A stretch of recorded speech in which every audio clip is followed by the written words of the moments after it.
Bonjour, c'est Cryptolis, bienvenue dans la quotidienne, notre rendez-vous de 8h du lundi au vendredi pour analyser les news crypto, le marché et le Bitcoin. On commence avec les nouvelles, nous avons la plus grande banque française, la BNP Paribas, qui a fait un partenariat avec Metako et propose maintenant du BTC et globalement des services crypto à voir. Je suis pas encore allé regarder, j'ai juste noté la nouvelle ce matin. Je vais aller zioter tout de suite après la vidéo et je vous ferai certainement un petit retour demain sur la prochaine quotidienne. On continue dans les nouvelles, nous avons Dubaï qui annonce créer plus de 40 000 emplois en 2030 grâce au métaverse. Ce sont des emplois qui sont liés soit aux entreprises qui s'installent pour créer du métaverse, soit des emplois directement dans le métaverse.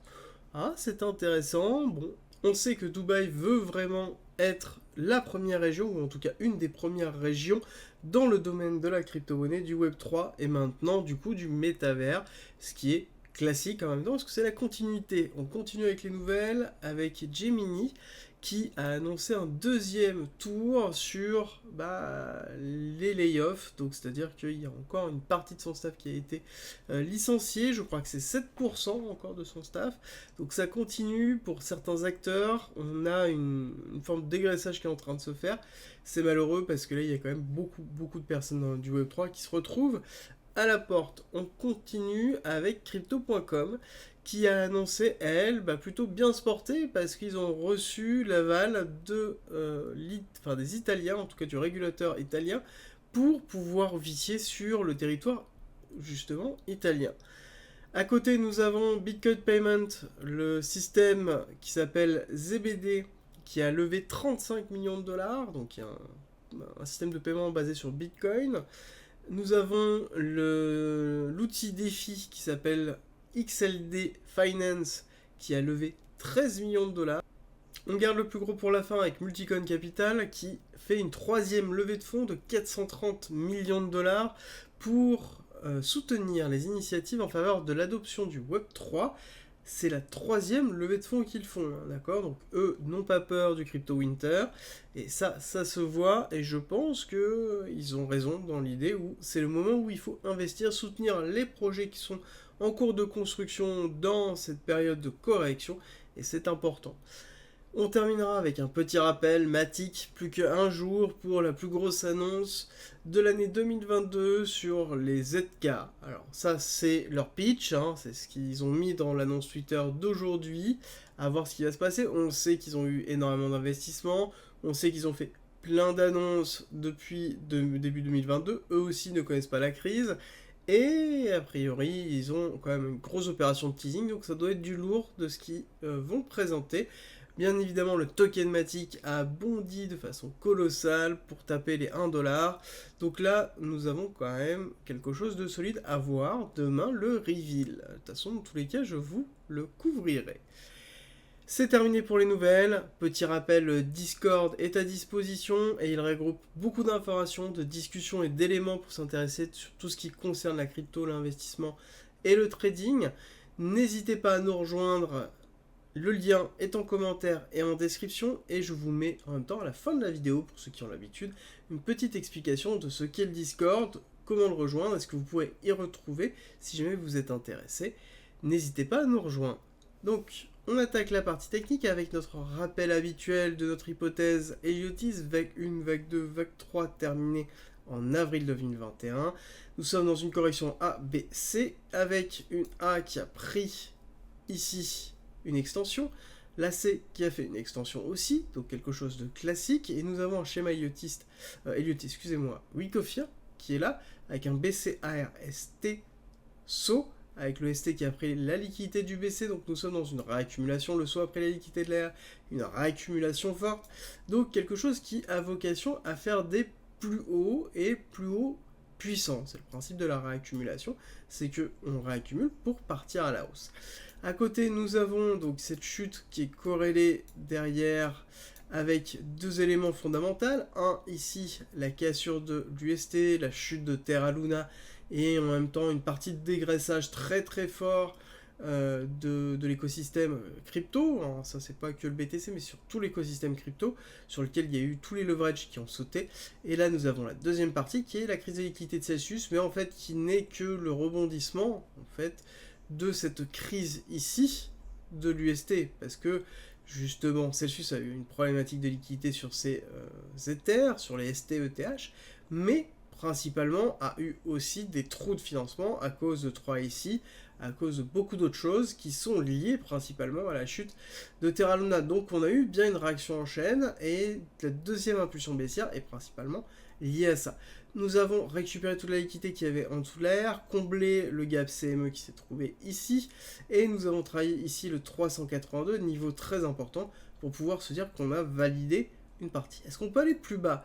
La réponse habituelle, c'est oui, clairement, on peut aller plus bas. On a un appel de prêt à 14 500 avec beaucoup de liquidité, et un objectif ici qui est à 13 400, mais si on casse ce niveau-là, c'est-à-dire qu'on casse le top de la vague 1, si on casse le top de la vague 1, on invalide cette théorie-là, et on passe sur la théorie que je vous ai déjà présentée. Et à ce moment-là, nous pourrions aller même plus bas, aller chercher l'order block et les objectifs suivants, qui seraient à 1,618 dans les 10 000 $, bien que je pense que 10 000 $ me paraissent quand même assez bas dans l'état actuel. 14 500, plus probable, avec quand même des gros clusters de liquidité qui se trouvent dans cette zone-là.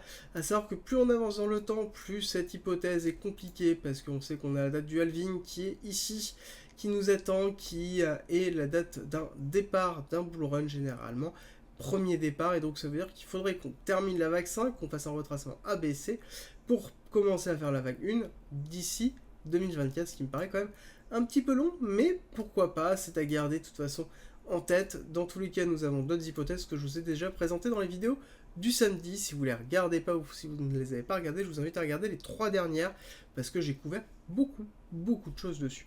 Alors, si on zoome un petit peu sur ce qui se passe ici, nous avons l'arrêt de la tendance baissière, une mise en place d'une accumulation de Wyckoff en psy SCAR, STAR, ST, avec un renforcement d'un cluster de liquidité dans un canal qui a été break sur la partie haussière, donc très intéressant, sur lequel on retrouve des patterns que je vais représenter tout à l'heure, qu'on a déjà vu.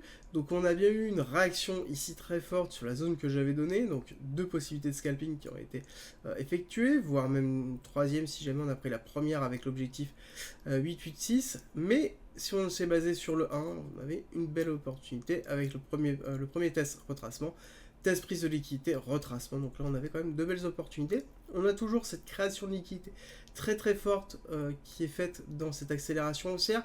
On a quasiment plus de liquidité sur la partie haute, hein. C'est quasiment vide. La majeure partie de la liquidité des liquidations se trouve ici, donc ça veut dire que la majorité des personnes sont en long, avec notamment la cassure.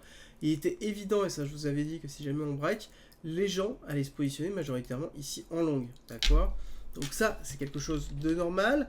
La chose à noter, c'est que nous avons ici un momentum qui est quand même assez élevé, mais qui commence à montrer des signes de faiblesse. Même si c'est pas encore très flagrant, on le voit, on commence à le voir, surtout si on commence à se rapprocher un petit peu. Hop, on va commencer à le voir. On avait des premiers signes qui se trouvaient ici avec cette accélération en 2 temps qui s'était faite, avec malheureusement ici un momentum qui était en train de s'effondrer. Et à côté ici on retrouve quelque chose pareil où on a un top, un second top, et pourtant derrière on a une petite divergence qui est en train de se mettre en place.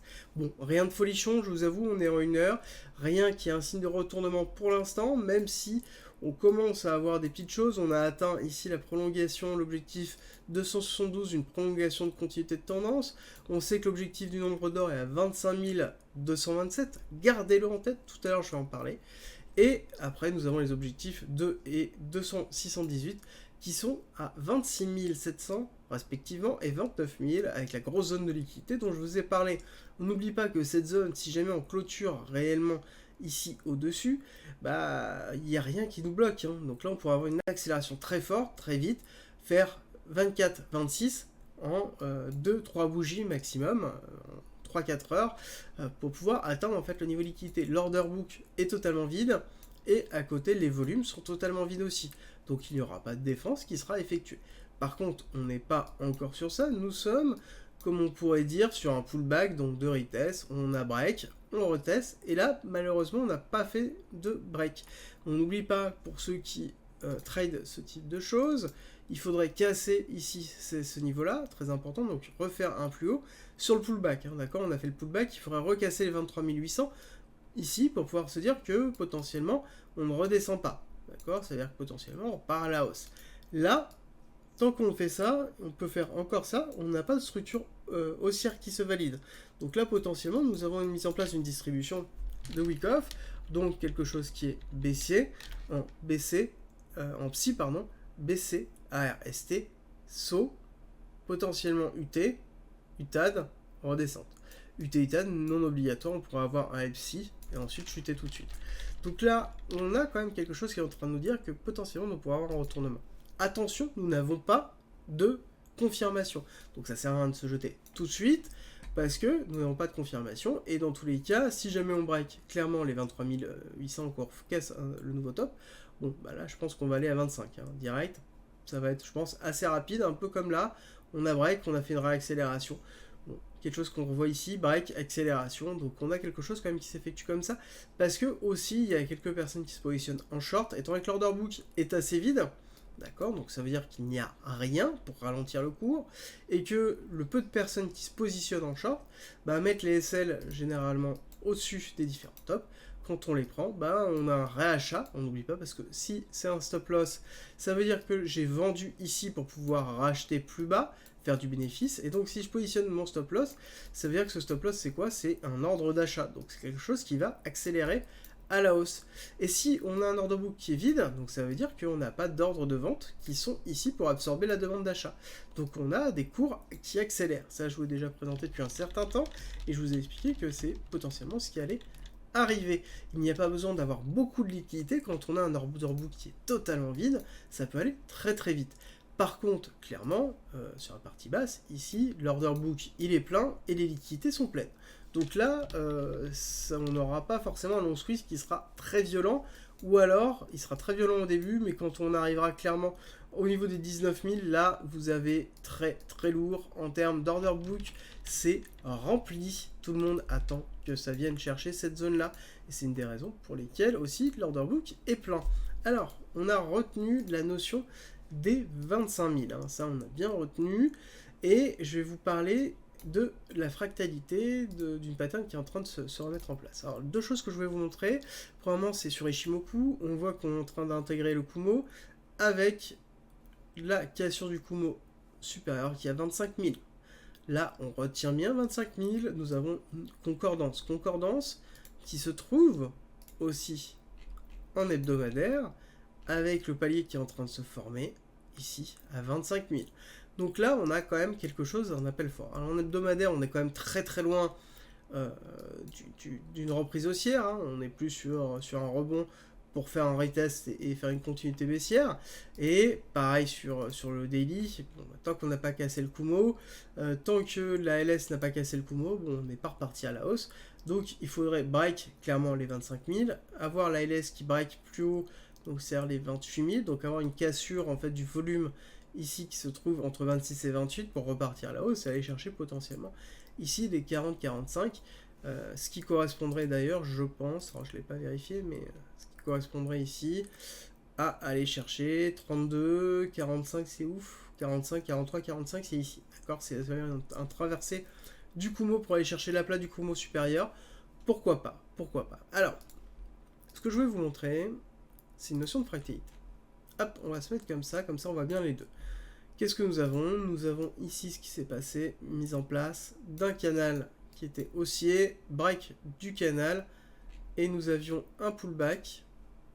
Ah, désolé, on va y arriver. Tac. Nous avions le canal haussier, pullback qui était effectué, retracement supérieur, et ensuite on a eu l'effondrement et la crise de l'UST. D'accord? Là, on a quelque chose qui s'y apparente, certes plus puissant. Là, clairement, on va se dire que c'est quand même plus puissant. On n'a pas encore le pullback en daily, mais on pourra avoir le pullback en daily. Et là, il faut toujours faire très attention. Dans tous les cas, si vous tradez les sorties de canaux, les sorties d'éléments comme ça avec le sort de liquidité, n'oubliez pas qu'il peut avoir une chasse à liquidité supérieure, être une incentive pour être tout simplement un bull trap, et ensuite vous cassez les dents avec un pullback et réintégration et cassure baissière, d'accord, cassure baissière avec un break des 18 800 pardon, pour aller chercher potentiellement un plus bas, donc casser les 18 800. Donc là, on garde ça en tête, on attend bien la fin du pullback et on attend ici, comme je vous l'ai dit, si jamais vous voulez vous positionner, la cassure de ce niveau-là, donc les 23 860, la cassure du plus haut qui a été laissée, pour pouvoir se dire que potentiellement on va aller chercher une target à 26 000. Est-ce que je me positionnerai dessus? Non, parce que c'est pas le genre de choses que je trade. Alors, on va voir l'order flow. Order flow sur lequel on a des choses intéressantes. On a déjà, pas forcément, on a un petit signe de fléchissement, mais c'est pas énorme hein, au niveau des top traders. Donc on a une partie de prise de profit qui a été effectuée sur cette accélération haussière, une petite partie qui a été faite. Ce qui est intéressant de voir, c'est qu'on a une réaction par contre sur la totalité des comptes sur Binance, très forte, hein. Accélération haussière, mise en place de short, hein. Mise en place de short très très fort. Et par contre, quand on est rentré, ici si on regarde bien, l'entrée s'est effectuée majoritairement avec des leviers, d'accord? Là, les leviers sont des leviers de longue, parce que si on regarde bien, les leviers ont commencé à s'accélérer alors que nous n'avions pas de mouvement qui était effectué sur les deux ratios. Ça sous-entend que là, majoritairement, on a des personnes qui ont mis énormément de leverage là. Alors, pourquoi? Vous allez me dire, oui, mais ça se voit pas tant que ça au niveau des évolutions, au niveau des deux. Oui, mais il faut comprendre que là, on a pris quoi? On a pris 10 000 de levier, d'accord? Sur 110 000 déjà de base, on est passé de 110 à 120. On a pris que 10%. 10% de levier sur un volume total qui est conséquent. Donc l'un dans l'autre, on n'a pas non plus une surexposition énorme et donc il y a un impact énorme. Par contre, ce qui est important de noter, c'est que là, on est vraiment devenu sur de l'opposition entre le top trader et l'ensemble du marché. L'ensemble du marché est parti sur de la mise en place de ces ligues avec très peu de leviers. On n'oublie pas qu'on n'a pas de liquidité supérieure, donc les leviers sont majoritairement en longue. Pour l'instant, on commence à avoir des signes de prise de profit parce qu'on a des leviers qui sont en train de descendre petit à petit, d'accord, alors que là on a un petit peu, oui, de compte Binance qui diminue, mais c'est pas là où se trouvent vraiment les leviers, hein. Les leviers se trouvent là, on le voit bien sur l'accélération haussière qui s'est effectuée tout de suite, et de base, c'est des leviers qui datent depuis assez longtemps. On n'oublie pas qu'on est sur une courbe très ascendante, on est passé de 70 à 120 quand même, hein, en très peu de temps, donc on est quand même sur quelque chose qui est ultra leveragé, et qui est ultra leveragé en longue. Vraiment, vraiment leveragé en longue, et donc là, il faut quand même faire attention quand même à un long trap qui pourrait se mettre en place, et une cassure, ça je vous l'ai déjà expliqué depuis longtemps. L'autre élément que je voulais vous donner, c'est sur la dominance du BTC. Alors, c'est quelque chose qui est très important de comprendre, c'est que là, la réaction haussière que nous avons, ce n'est pas une réaction qui est menée par le BTC. Du tout, c'est une réaction de l'ensemble du marché crypto.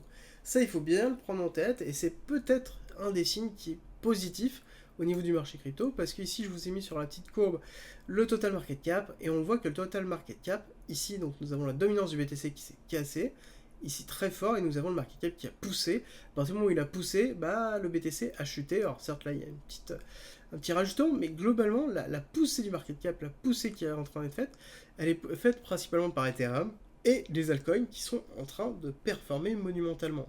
On a Matic, on a Avax, on a Solana, on a Ethereum bien évidemment, on a vraiment tous les gros altcoins qui poussent très fort et qui ne sont pas forcément avec des gros clusters de liquidité.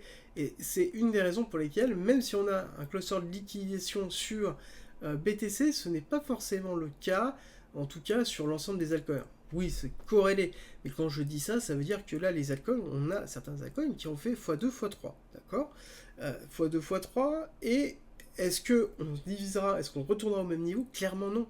Clairement non, parce que même si au niveau du BTC, on a une cluster de liquidation et qu'on descend à 14 500, on voit que déjà depuis un certain temps, on a une résilience des altcoins très forte. Si vous suivez mes vidéos de 13h30 où je fais des focus sur différents altcoins, vous le savez, vous le voyez vous-même, qu'on a des patterns de retournement, on a des patterns de résilience par rapport à ce qui se passe au BTC, et c'est quelque chose qui est très fort, ça veut dire qu'il y a une décollatéralisation du BTC sur l'ensemble des altcoins.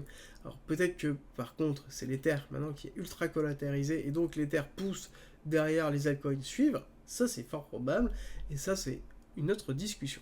Alors on va faire un petit point sur notre ami Nasdaq. Nasdaq a fait un break of structure mineur, hein, là, donc nous sommes en weekly, on le voit bien, on a fait un break of structure mineur, on va attendre que la semaine se clôture hein, quand même, pour être sûr, mais on a quand même quelque chose qui est intéressant, on est en train de taper le Kumo, et là on le voit bien qu'on a fait un break of structure mineur, ici je vous avais dit que c'était un break qui était important, ici cette cassure de compression, donc on va aller chercher les liquidités supérieures du précédent top et de ce top là, on a cassé ici le 618, maintenant on attend une continuité potentielle, donc plusieurs temps bien évidemment, on peut faire très bien un petit pullback sur ce niveau là, repartir à la hausse pour aller chercher les 12 500, mais pour moi là, je dirais que le Nasdaq va aller chercher les 12 500. Donc c'est quelque chose qui permettrait d'avoir un petit peu de jeu aussi au niveau du BTC et des crypto-monnaies. Par contre, oui, on peut avoir ici le pullback qui peut entraîner le BTC dans un cluster de liquidation, BTC retour à 18 500 avant d'avoir une réaccélération haussière. D'accord, donc on pourrait très bien avoir quelque chose qui s'effectue comme ça. Là, on a un pullback, cluster de liquidation qui se met en place ici. On redescend dans ces niveaux-là, on va prendre la liquidité par exemple ici, dans les 20 000, avant de repartir à la hausse avec le Nasdaq. D'accord, donc le Nasdaq reprend ou range, ça donne de la force au BTC et potentiellement repartir. Ça peut être aussi une des possibilités que je garde en tête. De toute façon, dans tous les cas, pour le BTC, il faut break les 23 850, refaire un plus haut pour pouvoir se dire que potentiellement on sort à la hausse et que derrière on puisse avoir une accélération pour aller aux 26 000. C'est ce qu'il faut retenir. Rejoins le Discord, c'est un lieu unique qui réunit toutes les informations sur l'investissement, le trading, la crypto-monnaie et la blockchain. Tu y trouveras notamment toutes nos annonces, une bibliothèque remplie d'informations mises à disposition gratuitement pour tout comprendre, des salons de discussion pour pouvoir progresser ensemble sur la crypto-monnaie, la blockchain, le minage, la fiscalité, la DeFi bien évidemment, et ensuite l'analyse technique avec la partie débutant, expert, sur les indices, sur même le trading en général. Ensuite tu as la partie communautaire avec nos signaux bien évidemment, et ensuite les services communautaires, donc de la communauté à la communauté, ainsi que les annonces de recrutement et des salons de discussion pour discuter de chacun des coins, de tes coins préférés. Ensuite, en étant membre du Discord, tu as accès à cryptolis.fr avec plein de guides écrits mis à disposition gratuitement, ainsi qu'un ensemble de vidéos mises à disposition gratuitement, sur lequel tu vas y retrouver plein d'informations pour pouvoir te former notamment sur la psychologie, la DeFi, l'investissement, le trading, l'analyse technique bien évidemment, ainsi que les futurs, la gestion des futurs, construire sa propre stratégie, comprendre la technologie de la blockchain et encore avoir accès aux lives, tout simplement rediffusés, qui sont sur le Discord où on traite justement de sujets d'actualité et on discute ensemble et on va plus loin. D'ailleurs, si tu veux aller plus loin, le premium est à disposition et n'hésite pas à nous rejoindre sur le Discord et à poser des questions dessus, tu auras toutes les informations. Si tu aimes mon contenu, like, partage et abonne-toi, ça m'aide énormément.